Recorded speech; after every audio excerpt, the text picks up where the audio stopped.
Welcome to The Explainer. For those of us here today looking to deeply understand and share the Dharma, especially as we prepare these teachings to be shared on YouTube, we are going on a seriously fascinating journey. We're unpacking an incredible set of lecture materials from lay practitioner Linming Xiang to find what is basically the ultimate spiritual tool for cutting right through our modern mental clutter. If your mind ever feels like it's just running a mile a minute, well, you're in the exact right place. Think about it for a second. Are you overwhelmed by just a constant stream of thoughts? Good ones, bad ones, just totally cluttering up your mind? We live in this age of nonstop information, right? Our brains are kind of like overcrowded rooms, packed with anxieties, endless planning, judging, just constant internal chatter. It is exhausting. But what if the secret to actual peace wasn't about, managing or organizing all those thoughts, but something else entirely? Okay, let's dive into this. With a truly incredible piece of ancient wisdom from the sixth patriarch, Huneng. He said, "Do not think about or measure all good and evil. Naturally, you will enter the pure essence of mind." This right here, this establishes the absolute ultimate goal of Mahayana Buddhism. It's not about forcing the good thoughts to somehow beat up the bad ones. No, it's about dropping the measuring stick entirely. Section 1. The Secret to Cutting Delusions. As we explore these lecture notes, we see that true peace comes not from managing our thoughts, but from completely cutting off our deluded attachments right at the root. To really get this, we have to look at Sakyamuni Buddha's profound realization. He saw that literally every single sentient being already possesses the perfect wisdom of a fully enlightened being. We all already have a perfect mind, but it's completely obscured by what we call deluded thoughts and attachments. That's our deeply ingrained mental habit of grasping, judging, and discriminating. It's basically a thick fog blocking out the brilliant sun of our inherent Buddha nature. Section 2. One phrase, cultivating 3 bodies. So the big question, how do we clear that fog? Let's look at this brilliant synthesis by lay practitioner Linming Xiang. And this brilliantly illustrates how incredibly deep teachings map perfectly together. He takes these super complex practices from the Perfect Enlightenment Sutra, Shamatha, Dhyana, and Samapati, along with the resulting states of ultimate stillness, cessation, and arising to function, and he maps them directly to the 3 bodies of the Buddha. Now, traditionally, achieving the pure Dharmakaya, the perfect reward body, and the transformation body, that looks like an absolutely staggering mountain to climb.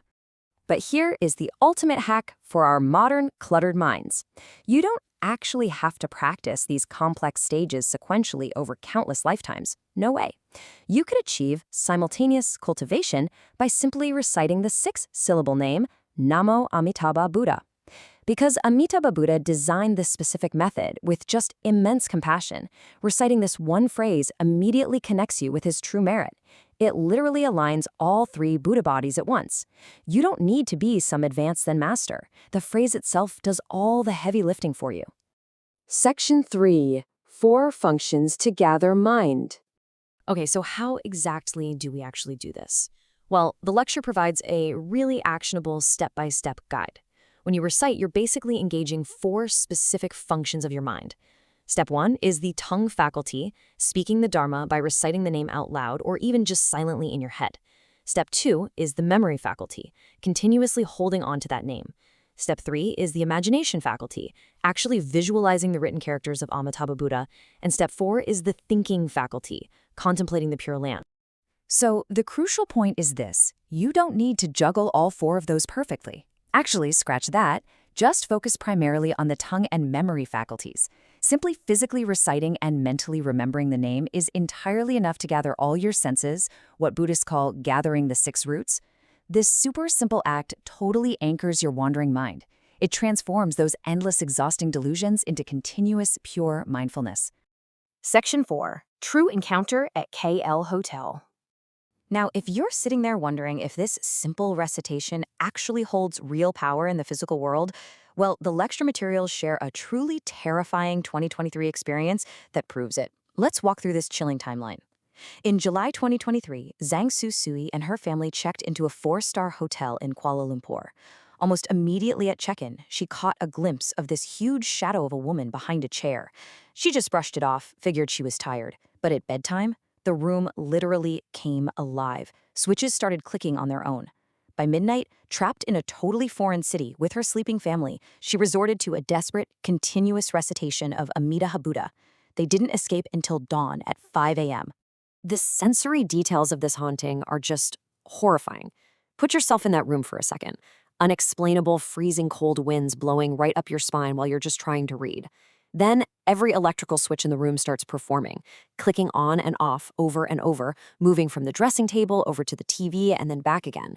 And worst of all, seeing dark shadows slowly moving and floating right at the foot of your bed. The absolute sheer helplessness of that situation is just unimaginable. Now, what's really interesting here is how she responded. She didn't panic. She didn't scream. She turned immediately to her spiritual toolkit. She later said, "I knew we were facing a major test. In my heart, I kept earnestly pleading for Amitabha Buddha and Guanyin Bodhisattva to save us." She quickly downloaded an image of Amitabha onto her phone, stared at it, and anchored her completely terrified mind entirely on the recitation. And look at the direct, real-time cause and effect here. Whenever she actively recited the Buddha's name, the supernatural clicking and the eerie sounds would immediately stop. The sheer power of the name held the entity completely at bay. But the moment she dozed off from sheer exhaustion and the recitation stopped, the terrifying sounds would instantly return. It was literally a spiritual battle being fought purely with the tongue and memory faculties we just talked about. Then, right around midnight, after about 10 minutes of really intense recitation, a sudden miracle happened in the dark. The bathroom light, which had been completely broken and unresponsive earlier that day, suddenly clicked on all by itself. But unlike those creepy switches earlier, this brought an immediate, overwhelming feeling of warmth to the room. Zhang Shuku felt this deep, profound conviction that the Bodhisattvas had actually arrived to protect them, and that gave her the strength to keep reciting all the way until dawn. They got out of there at first light, but the aftermath proved this definitely wasn't a bad dream. The entire family fell violently ill for over a week. We're talking emergency hospital visits.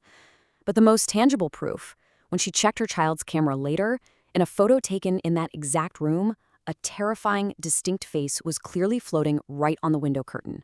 They deleted it immediately, of course. But you know what the most beautiful outcome of all this was? Her previously skeptical husband. Realizing the absolute reality of what just saved his family, he fully converted to Buddhism and sincerely began his own recitation practice. Section 5. The Path for 10,000. Let's see how all this builds together. We've seen the Deep Sutra theory, and we've seen the dramatic, real-world application. The lecture highlights the universal power of Amitabha recitation perfectly for our modern era. First, just like the sutras say, one sincere utterance removes the karmic offenses of 80 billion kalpas. That's massive. Second, as Zhang Suchui's terrifying story proves, it absolutely subdues demons and eliminates disasters right here in this life. And third, it guarantees rebirth in the Pure Land. It is genuinely the simplest, safest, and most complete practice available to us today. This is exactly why the Pure Land tradition has this famous saying, 10,000 cultivators, 10,000 reborn.